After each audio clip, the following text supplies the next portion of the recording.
But I think the fundamental question is how much and how could this or these 11 virtues in the book best be taught?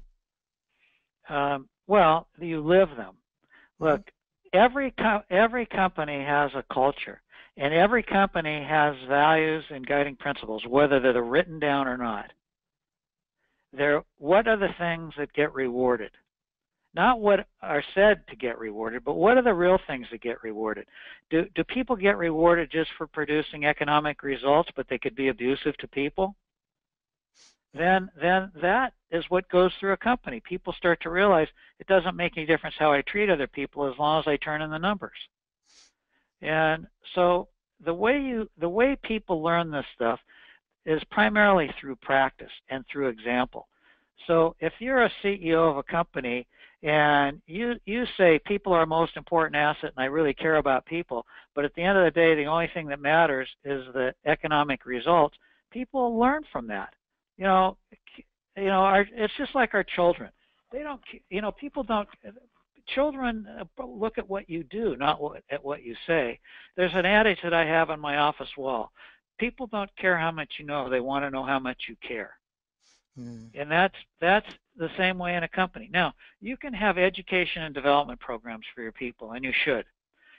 And really talking about values and how those values turn into actions and how you make decisions with those values. Too often, you might have, even if you've written down what your values or your guiding principles, there's nothing behind those. They're just words.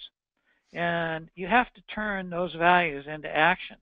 And then you have to reward and recognize the actions that you want. And so from the littlest tiny things, like caring about other people, Starbucks had this system that we called, well, anyway, it was about catching people doing the little things right. And if you did something to help another human being, anybody could give you a little card that said thank you. And people would love those little cards. And it accentuated in the company. So it was just practice makes perfect. And then holding people accountable. It was hard to get fired at Starbucks if you missed your numbers. But you would get blown out of there if you treated people with disrespectfully and you didn't care about your people and you didn't show that you cared and you were abusive to your people. I don't care what your position was in the company. We had executive vice presidents that would get fired because of how they treated their people, not because they weren't getting the results, but because of how they treated people. And so that's what matters, is what you do in your organization, not what you say. And you just have to all the time, the minute you let that go, the minute you let one of your executives get away with something that they shouldn't get away with in terms of how they treat their people, then you automatically have broken trust with your people, and it takes forever to get it back. This tells us a whole lot about the culture you helped build there, Howard.